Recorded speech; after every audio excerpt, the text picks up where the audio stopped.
The AI in education conversation has been captured by one idea: how do we stop students cheating? But it seems to me that that is the wrong question.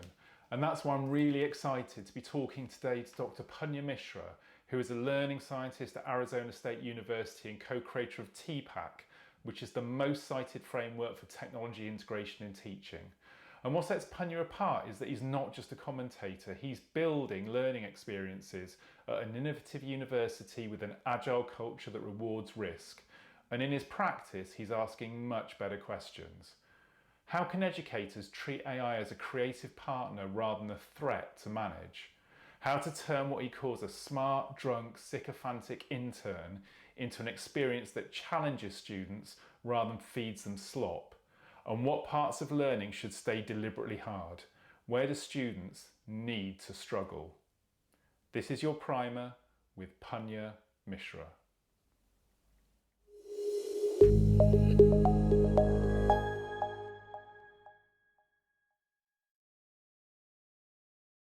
Hi Punya, where does this interview find you? I am in Phoenix, Arizona, and it is 7:15 a.m. here. It's a beautiful morning. We've been having some wonderful weather. Punya, the reason I'm so excited to talk to you is I feel there's a kind of commentariat in education right now who are all talking in very general terms about the impact of AI. And either it's all about detecting cheating or how difficult assessment has become or whether AI is making students dumber. But the general tone amongst educators seems to be of passive receivers of change. And you are one of a handful of practitioners who are thinking about educators as designers, who should be actively experimenting with the technology and testing new approaches to pedagogy. So, to kick us off, tell us, what's the most exciting thing to you about the use of generative AI in education, and what's making you most nervous? Thank you, Darius. Great question. I think what's most exciting and most sort of anxiety producing at some level with the use of Gen AI in education, in some funny way, reflects actually the history of edtech. And so this is almost like the narratives that we've been having for a long time, amped up to 11 in some ways, right? So if you go back to the very beginning of AI, you will see that there was one group of people who were like, once we create this machine which we can interact with and so on, it can be the perfect tutor. Like it can gauge where a student is in their understanding and map, and provide input based on that so that it could be the Socratic tutor or something like that. So you have a long tradition of that, intelligent tutoring systems and so on, right? And so one aspect of Gen AI is that, oh, because it's this chatbot and it has this knowledge, it has sort of scrunched up all the stuff from the internet and it knows a lot of stuff, and we can sort of tweak its knobs in order to be truly responsive to where a learner is. That's been a long tradition in the edtech space, and I think this is one piece of that. The other tradition in the edtech space actually empowers the learner. So if you go back and look at Samuel Papert, where he talked about this, like the microcomputer as being the children's machine, the idea being that you could play, you could create. This also connects with sort of John Dewey's deeper ideas of the primary impulses that learners bring to learning, which he said were fourfold, which is inquiry, like trying to find answers to things; construction, to build things. We love to build stuff, whether it's a poem or it's a scientific theory or it's an actual physical artifact. We love to communicate. That education is foundationally social and communicative in nature. And finally, we bring ourselves, our whole selves into the work. So there's this aspect of expression. So Samuel Papert, in some ways, when he was talking about what microcomputers could do, was seeing it in that sort of Deweyan lens to it, right? And so we have this other tradition, which is saying students can actually construct and be designers of their own learning, that teachers can be something that you mentioned, that teachers can be designers. And I tend to align much more with that second sort of way of thinking. When ChatGPT came out, because it was a chatbot which you could type things and things would, it would spit things back at you. We just, I think, at some level, got deeply enamored by that.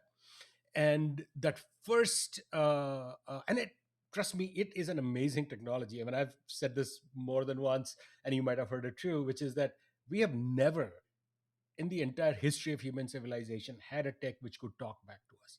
I mean, language, the ability to construct words and string them together in communicative ways, it's a superpower that we thought only humans had. I mean, that's what sets us apart. That's like the Bible starts with, in the beginning was the word, right? Is the word. And now we have a machine that does that. That's insane. And I think that first tradition of the intelligent tutoring systems and so on sort of took over the conversation. So a lot of the concerns that we have about AI, about student plagiarism and so on, go to that first one, because we are, it can give us an essay that's already the 5 paragraph essay, it can spit it out. But if you look at the second tradition, this in the second tradition, there is really nothing that you can cheat on, because you're building things. When you build a poem, you're writing a poem and you're doing this, or something that you're constructing, that's what's cheating in that? You know what I mean? Like, are you expressing what you want to express? If you're constructing a piece of software or so on, the proof is in the pudding. You know what I mean? And so the issues, I think, of the concerns that people have sort of get less critical if we look at that more playful, experimental, designerly way of thinking about this technology. And that's been a shift for me in the last few months, particularly with the advent of some of these new coding models and so on. I mean, I remember this. I mean, I started thinking about it. I said, wow, I can build stuff now that I never thought I could. I can do things that I never thought I could. And to me, that's incredibly empowering as an educator. And that's where I think, as a teacher, you start thinking about not what can I build with it, but how can I create an environment where my learners are building with it. And I had this unit circle demo, which I talk about, and we can go into that in greater depth. But what was amazing to me is that I could create, just using natural language, a pretty sophisticated simulation. But the insight that struck me was that a middle schooler could do this, right? And a middle schooler, let's say they had some misconceptions, their representation which actually captured those misconceptions, which an educator could look at and say, huh, you really didn't understand the relationship between like sine wave and cosine, or let's say the how the Pythagorean theorem explains sine square x plus cos square x equals 1, in a unit, blah blah blah, right? I mean, so the opportunities there for creativity, for design, just seem weirdly limitless at this point. And I think that's where I sort of lean towards. Let's talk a bit about your unit circle demo. I was really intrigued by this. You've produced an interactive simulation that a student can play with to understand an otherwise highly abstract mathematical concept. And you've done this in a very multimodal way that uses text and sound and colour. And you created it entirely in natural language through a back and forth conversation with an LLM. So there's no coding. In fact, you're designing it while doing household chores and having lunch. And what you can see is the creativity of a professional educator being unlocked by this technology to make a really fun and novel way for students to get their head around an idea. So tell us about your design process. So there's a little bit of a backstory to this, which is when my son went to high school, he was put in an advanced math class.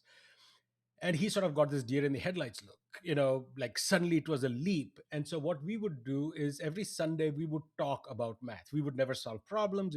We would look at what had happened the week before, and more often than not we would talk about what's coming up next, as a way of foreshadowing. When he goes to class, he has sort of a framework to do it. And I remember there was this one week when Sunday we were supposed to do it. Somebody came to the door, so I said, why don't you go online? We would often go online and look up examples. So I came back and he was reading the Wikipedia page. I'm like, why are you reading the Wikipedia? This is even worse than your textbook, because at least the textbook is written for an eighth grader or ninth grader, whatever he was then. And they said, what else am I supposed to do? I'm like, okay. So I typed in unit circle simulation. And suddenly a whole world of simulations opened up, which something that he didn't even know that he could ask or look for on the internet back then. So one afternoon I was like thinking about I'm always looking for ways that I can push this technology and see what can I do with it in an educational way. So I said, hey, how about I create a unit circle demo? And the idea of the unit circle demo is it's very powerful because it brings together the Pythagorean theorem, which is a foundational idea, but it connects it to the unit circle, and through that to sinusoidal and cosine waves, something that students often don't understand. Why sine and cos are related to Pythagorean theorem? What does perpendicular over this mean that? What are these relationships there? Even simple things like that sine square x plus cos square x is 1, you can explain by looking at this model. So I said, okay, let me just try playing with it. And honestly, I was going in and out doing stuff around the house, and I would give it a command. And this is like a few years back, so the interface was not all that perfect. I created one version which really didn't work, but then after that I came back and I created this version, and you can go play with it on my website. It is a really amazing simulation because it actually shows you the right angle triangle, shows you little grayed out Pythagorean theorem. So when you're turning the circle around, you can see the squares change in shape. But most importantly, it maps the sine wave and cosine wave to the dot as it is moving. So that was like kind of cool. And I was like, this is nice. I love it. And then I started asking, I think I was working with Claude or ChatGPT, I don't remember now. And I said, like, what else can I do to it? And the idea struck me that, sine, like waves are prevalent in our world in terms of color, in terms of sound. And I was like, can I include that multimodal element to it? And so now I think if you go to the simulation, volume is connected to sine and frequency is connected to cosine. And so you could switch either one of them on or off. I mean, so a lot of my work was actually the visual design of the interface, not the computation. The educational meaning of the interface, not the programming, right? And so that to me was a very revealing thing. And I think I wrote in my blog post that I am not necessarily arguing that the teacher needs to create a simulation for their students. There are lots of the simulations online, they can find them and they can use them. But rather that this actually empowers a middle schooler or a high schooler to create their own. And that is a profound shift. A high schooler till 2 years ago could never be able to do that. And that's a very big shift from it is still, I'm still participating with a conversational agent, but the conversation is not with that agent teaching me. Is now it becomes a partner in creating something else, which to me is a very profound shift on how we think about the educational role of this technology, right? One more thing I will add: a student may not necessarily understand Pythagorean theorem and so on. So, in the act of creation, there is actually quite a lot of research to show when students work in groups building something, they actually address a lot of misconceptions that they have through that act of communication and building together. So, actually have built a whole bunch of simulations which are wrong simulations. They actually take the misconceptions that students have, that if I go running and I drop a ball, it'll fall behind me rather than at my feet like a parabola. I actually made a simulation that does that, and it looks super weird on screen. And then you ask, why does this look weird? And now you can engage in a conversation. So the kinds of things that you can do with this technology suddenly open up in ways that I don't think seeing it just as a chatbot and answering machine, as someone who can write an essay for me or clean up an email for me, misses profoundly. So you've talked about generative AI as a sycophantic drunk intern that can do impressive things but will confidently give you bad information. So if the student is passively accepting the content, that's not a good educational experience.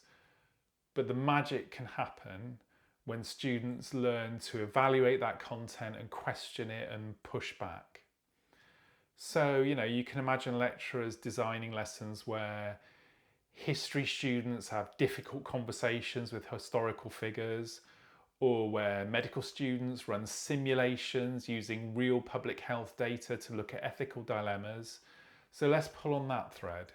I'd love to hear your thoughts about how AI can become a useful thinking partner for students. Right. So, this is um, sort of just like a funny analogy that I give, right? Which is that it's a smart, drunk, biased, overconfident intern.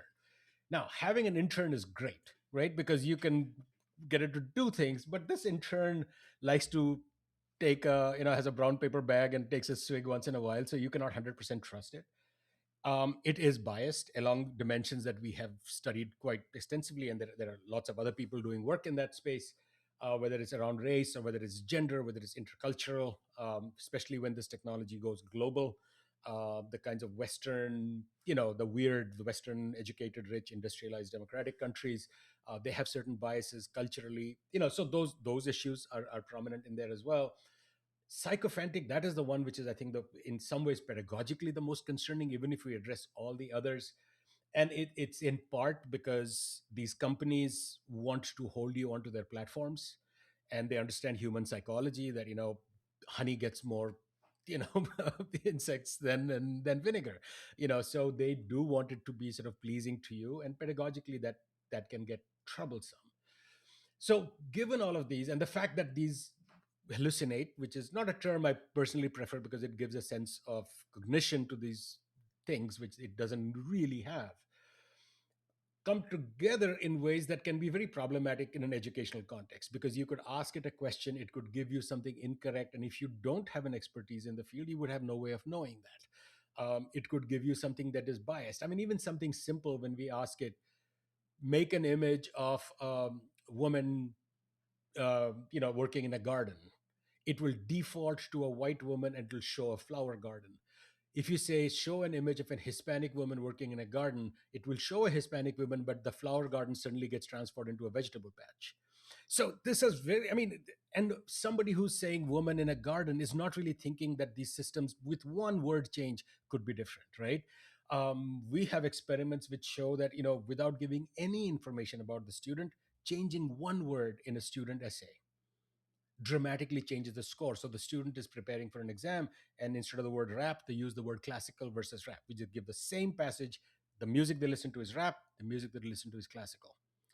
And you get a difference in score. The rap gets scored lower. The feedback that it gives is a grade level lower, assuming as if that this student's understanding of language itself is lower. What's even more concerning is that the newer models are even more have show even more implicit bias, because they're even better now at recognizing pattern and making stereotypical assumptions based on it. So all of these things come together in this creature that we are now engaging with.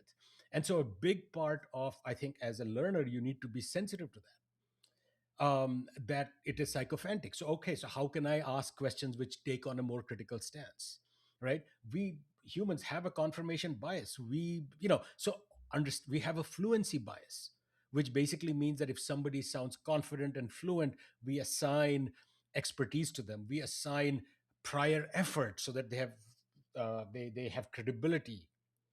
Now we have this, which my friend Andrew Maynard calls an honest non-signal. These AIs speak absolutely confidently and fluently, so it's honest in terms of like this is what it sounds like. But there is no there behind it, and we can get tricked into thinking that it knows much more than it really does. And so bringing that critical awareness, sensitivity to our own biases, understanding of the system, which is that this technology doesn't exist in a vacuum. It is being created by companies who want to extract data, who want us engaged on the platform. I'm not saying don't use the tech, but be aware of these. And that, I think, then gives us filters to evaluate the output of what's going on. The example that I give used to be of network television when my kids were little. They used to love watching TV, Cartoon Network, or whatever. And I would say, why are television programs interesting? And they would think that's a dumb question. And my answer is to be television programs are interesting because they want you to watch the ads, right? That's why television programs are interesting, to sell stuff to you.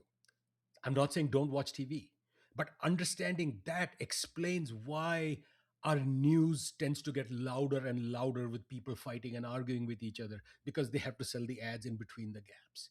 That's why programs get blah, blah, blah, all that kind of stuff, right? So I've never told my kids don't watch TV, but be aware of what is being done here, what the game is. And I think the more we get people to understand what quote unquote the game is with this AI, we then get smarter about using it in ways that are more productive to us, more educational, and more sort of more useful in many ways, instead of blindly accepting what it spits out at us, thinking of ways of double, triple checking the output that it's giving. And I think, to me, that's one of the most powerful and most important things that we need to be teaching. I think most AI literacy frameworks that you see in the world around focus just on understanding the tech. They don't talk about the broader system within which society and culture and economics that tech exists. And they very, very rarely talk about us, how we respond to media, right?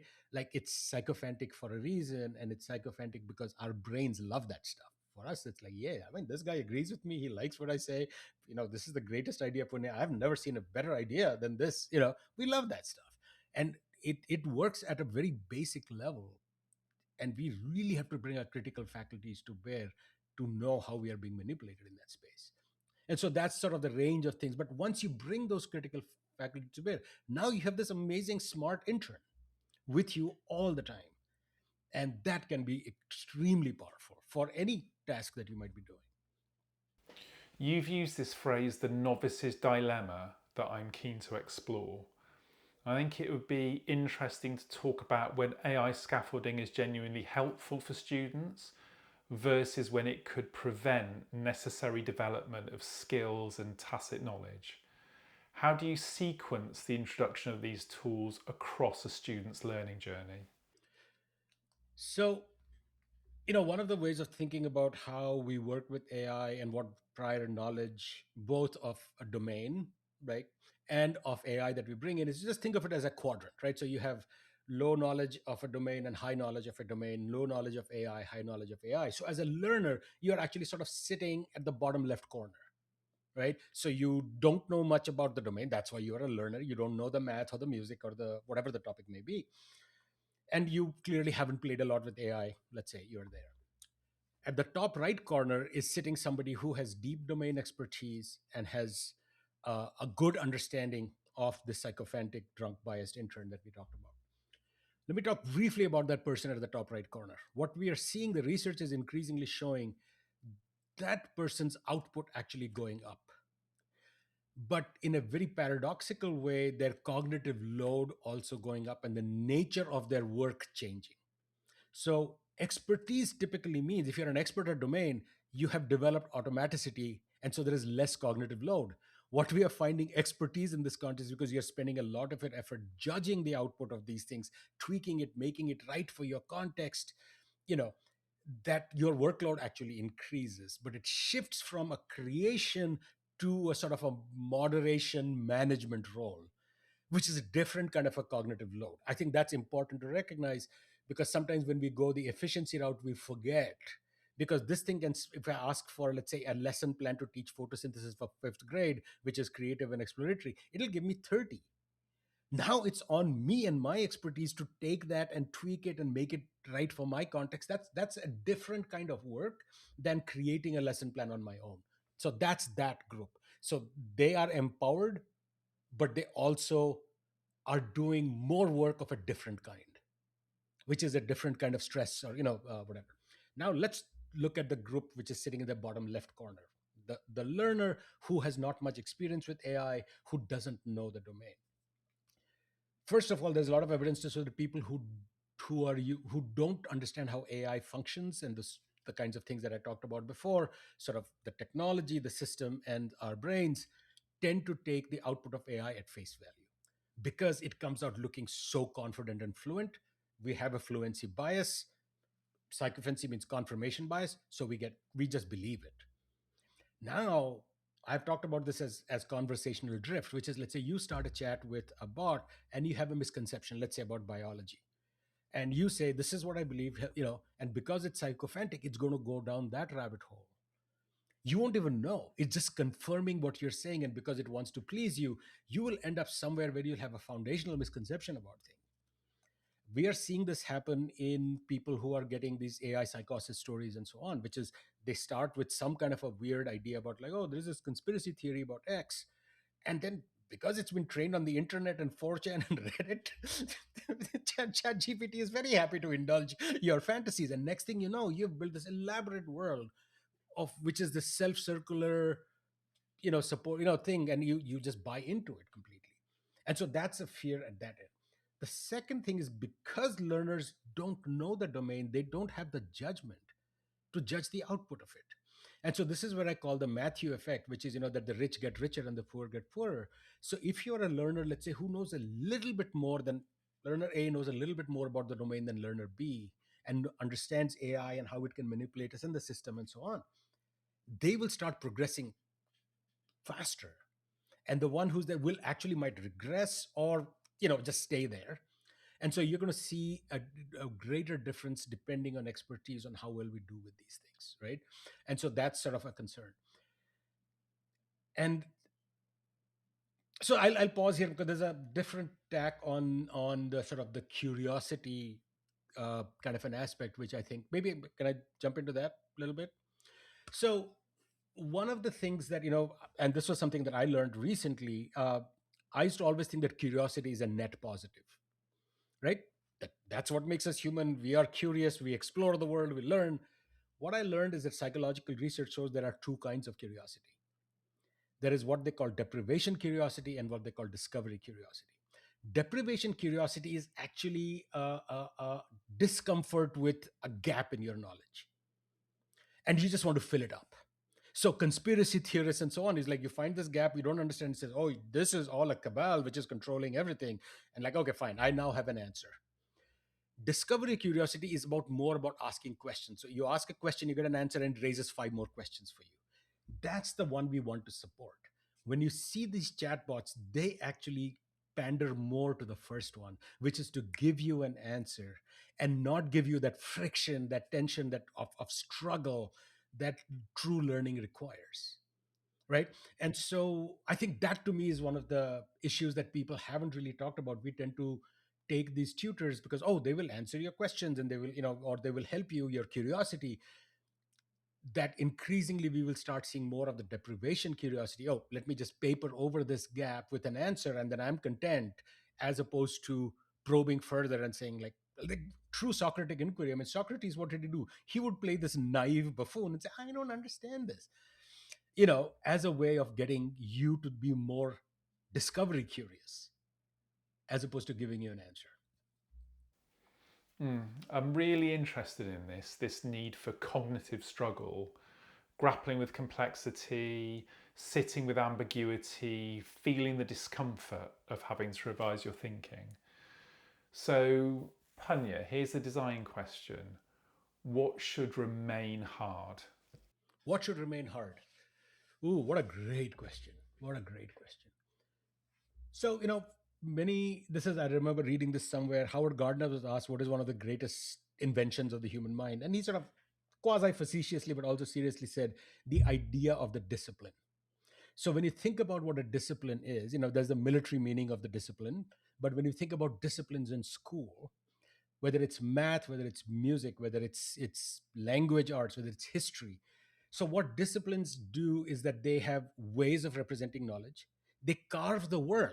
They say, um, I used to do this thing where you take my civil engineer friend would be taking a walk. He would see a crack on the pavement, and he would see forces at work. I can't, that's not visible to me. That's what discipline does. Discipline gives you a lens into the world. So when I talk to teachers, I say, if you're a music teacher, every sound should convey meaning to you. If you're a math teacher, you should be seeing math everywhere. It's only then you can get your students to see math everywhere. It's not easy to develop these disciplinary lenses. I mean, Newton's laws, at some level, it's so trivial, right? A body in a state of rest, blah, blah, blah, blah, blah. First law, right? Took us till the 18th century to figure that out. If you look at probability and statistics, it's really hard to understand probability genuinely. We tend to fall into traps with that. And so that struggle is real. There's this, Lewis Wolpert has a book called The Unnatural Nature of Science, where he says, like, it's a different way of looking at the world. And that requires, I don't think that every learner needs to recapitulate the entire history of science in order to understand it.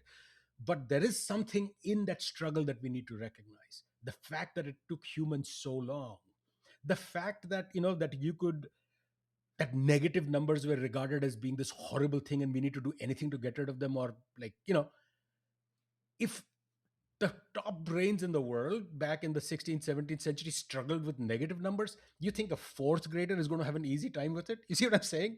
Like, there is something foundationally that it's hard for us. And that is so, trying to get at what the core ideas of the discipline are that allow you to see the world in ways that the discipline says is important, like whether it's music or whether it's math. I mean, the arts do the same thing. It is about your being in the world and relationship to it through these lenses that we have spent thousands of years developing. That struggle is real. And at some level, getting rid of that is deeply problematic. By again coming back to this sort of the deprivation curiosity, that, and if you think about what school has done, it has always valued deprivation curiosity. Fill the gap, give me the answer, and we are done and move on. It's never been about asking more questions. So I had a colleague here. She left recently, Lindy Elkin Stoughton, who's a cosmologist, physicist. She used to run this class for undergraduates. So they would have to come in with a genuine question they cared about. Whatever it might be, about global warming, it might be about why do ants, go in circles, if I whatever, right? Doesn't matter. And they would have to go look up the primary research, figure it out for themselves, use whatever tools they can to understand it, talk to people, whatever they need to do. But the end result was not the answer to their original question. The end result she asked for were three better questions.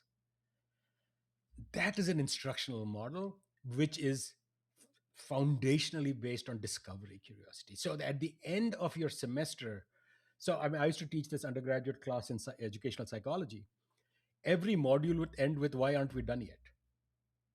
And the semester ended with, why aren't we done yet? I mean, now we know everything we know about learning. Why aren't we? And then it would be like, oh, we don't know anything about how motivation really works. We don't understand this. We don't understand the socio political nature of classrooms, so on and so forth.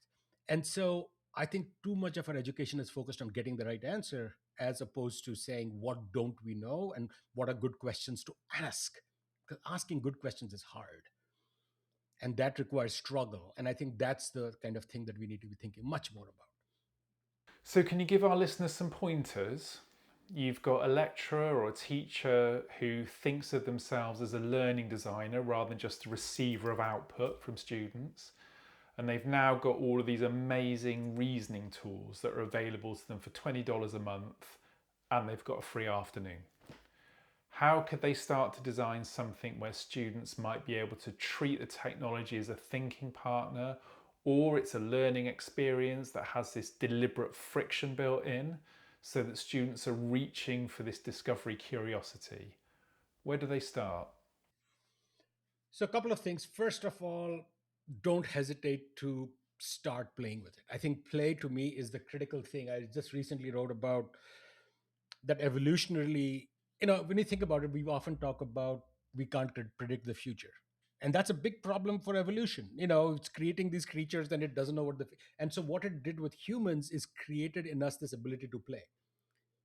Like we go explore the environment, we try different things. That's evolution's answer. If you look at what AI's answer, the answer is give me more data. Evolution's answer was no, play and learn through play and exploration, right? So I think the first principle is just go and play. Start this, ask absurd questions, push yourself a little bit, because you don't know the boundaries of this technology, what it can do and cannot do, until you actually personally go and play with it. And I see a lot of the criticism that I hear sometimes of this tech, and a lot of it is valid, don't get me wrong. Not by people who have not really gone and tried something bizarre with it, right? I mean, I have early experiments where I threw massive data sets at it and it did garbage. And I'm like, okay, I did garbage. 2 years later, guess what? I just did an analysis of 2.6 million words of this podcast that I do. I wrote this blog post called Dissertation in a Day. That's a PhD dissertation that, it took, I was a little bit facetious in the sense that it was 2 weeks of work before that to understand how I could get it to work. But at the end of the day, I started one morning, Sunday. By evening that day, I had this fully functioning analysis of 2.6 million words corpus of data. I would have never known I could do this if I hadn't just sort of said, like, hey, I have this stuff. What can I do with it? So I think this sort of willingness to suspend your sort of reticence to just play with it, I think that's critical. Sadly, the difference in quality between the free models and the paid models is staggering, you know, and there are equity issues and all of that with it. But if you can afford it, get at least the base paid model, which is around $20 a month or something. which can be a lot for some people, and that's unfair. I get it. I get it. But there is so much difference between them that playing with the free one, you might think that, oh, I know what this can do. No, you don't. I mean, I like for Claude, I pay the $100 a month, and I had some grant money that I could use towards it. But now I'm like, okay, if the grant money runs out, I'm going to pay out of it from my pocket because it is allowing me to do things and not coming up with bottlenecks and choke points, so on and so forth. Finally, I think this idea of seeing yourself as a designer as opposed to a user, that's a mindset, right? That I am not a user of the technology. I am somebody who takes this technology and does something with it for X purpose. Simon defined design as, that going from existing situation to preferred ones. That's what teachers have always been. We often don't see them that way. We see them as conduits of information. No, what you are creators of experiences that are profoundly important for learners. What can this tech do in that is a question you have to ask yourself. And bring your discipline and knowledge, bring your practice, the wisdom of practice that you bring. That AI cannot give you. So I've written this post where I talked about like the output of AI are what I call curriculum shaped objects. It looks like curriculum, it feels like curriculum, it's got the right headings and the subtitles and all that, but what would work in your classroom, only you truly know. And that's where the cognitive effort comes in of expertise, where you look at it and say, it looks nice, but it's not going to work for my context. But with these changes, yes, it can. So I think yes, a sense of play, a little bit of investment of money and time, of course, but it can be great fun. I mean, I've done some sort of creative explorations where I make this typographical designs. I give it to Claude, and then Claude and I collaborate on writing a poem about it. Then I put it together, and I wrote in my blog that that entire process actually gave me joy. It was this joy which I have when I create something, and then I can share it with the world or not. I mean, it's just for my own pleasure. So having that smart drunk intern with you, we still don't know the dimensions in which it can interact with us and add value to us or distract us and damage and all of that good stuff, right? All the bad stuff too. We don't. And the only way we will know is using the superpower that evolution has given us, which is the ability to play, to push some buttons and see what happens. Don't do it on real data. Respect privacy of your students and yourself. Like basic guardrails apply, but beyond that, I think having fun with it will give you ideas for what to do in your classroom, because you understand your classroom context, if you're an educator, way better than anybody else. So don't undervalue that expertise, because there's a lot of push from the companies and from others saying like, oh, this can be a tutor for all. No, no, it can't. I mean, Sal Khan himself admitted recently, you know that as a chatbot it wasn't working, and we could have told him that years ago. Can I ask you an institutional question? So you're at Arizona State, and Arizona State has a very different manifesto from other HEIs. Part of that seems to be about a much more agile way of working and about tolerating mess. How has the institution helped, supported, maybe even not supported your endeavours? Is there anything different about Arizona State that's helped you end up where you are now? Sure. So Arizona State, fascinating organization. I mean, I was at Michigan State for 18 years, and I thought I knew how higher ed functions. I come here. It's kind of crazy to think of an organization. We have like 180,000 students. We are massive. But the overall behavior is like a startup, driven by which is part of the reason I came to ASU, just listening to Michael Crow speak, which is sort of in our charter that we are known for who we include rather than who we exclude. I think that's such a profound mission for an institution to have. That if you can get in here, you are welcome here. We are not, oh, we take only 0.01% of the people who apply. You know, that's a different branding, that Yale or Harvard or whatever would have. No, we are not. We really lean into our support for the broader community. I mean, so those are things that ASU, I think, are just superpowers. So what that means is if you're going to do it at scale, you're going to do it at that level and try new things. You have to just be willing to experiment. And so that ethos, I think, runs very strongly within ASU.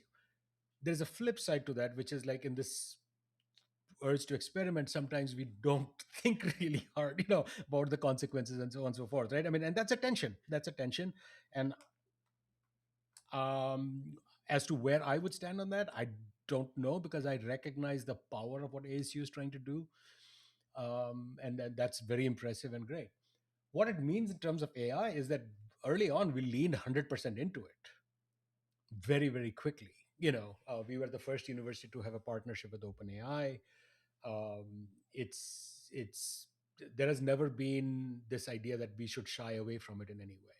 It has been, let's be intentional, let's be thoughtful, let's understand the problems, but also embrace what is possible with this technology. So I think that's a very different stance, I think, than some institutions, though I think those are fewer and fewer in between. I do have some concerns, and this is coming at from a scholarly perspective about this technology, and what it means, and whether that it's being used by students, I have no doubt, 100%. Whether our assessment and pedagogical approaches have necessarily kept up with that challenge, I'm not 100% sure. Especially when you're talking at that scale, the personalization piece, the one-on-one piece, where you could have the students come in and write it by hand, or whatever it is that you want to, or think of alternative assessments which are better performances of understanding than an essay. Those are hard to pull off when you have 180,000 students, a bulk of them online, right? So I think there are significant challenges there with AI in that space, and I think as a collective we are trying to figure our way through that. But ASU just has this thing of like embracing the new, and seeing the potential in it. Um, and again, it's an university, which means there are 100 different voices, 1,000 different voices, which is again another thing I love, that I can be in this institution, I can be a part of the Learning Engineering Institute, talking about things at scale, and at the same time not feel any way silenced, or any kind of a thing about like, oh, I can't speak critically of this as well, right? Because I mean, if you've read my stuff, like, I'm very even handed about it, about the concerns, but as well as the positives. And so I think it's a great intellectually very vibrant place to be, if I can put it that way. It's been a fascinating conversation. You're doing super important work at the frontier of this. Where can people find out more about you? So the best way really is just my website. It's just my first name, last name.com, punyamishra.com. I'm reasonably active on LinkedIn, so you can connect with me there. But I use LinkedIn more as a conduit to get people to read stuff that I'm writing. I've been blogging for 18 or 19 years now. I'm a very consistent blogger. I love that space, which is in between a conversation, um, as opposed to, and then an academic text. So the blogging for me is that intermediate space, and I try to write in ways that are accessible to a wide audience. Almost all the things I play with and mess around with, I share with the world, as examples of things that people could possibly learn from. I do reply to every email that I get, so it might take me a while sometimes, but I will reply. And my email is just my first name at asu.edu. And I always appreciate having questions that push me to think harder. So I do appreciate the questions you asked me and the notes you sent. I really enjoyed this conversation. Thanks, Punya. Enjoy the rest of your day. Thank you very much.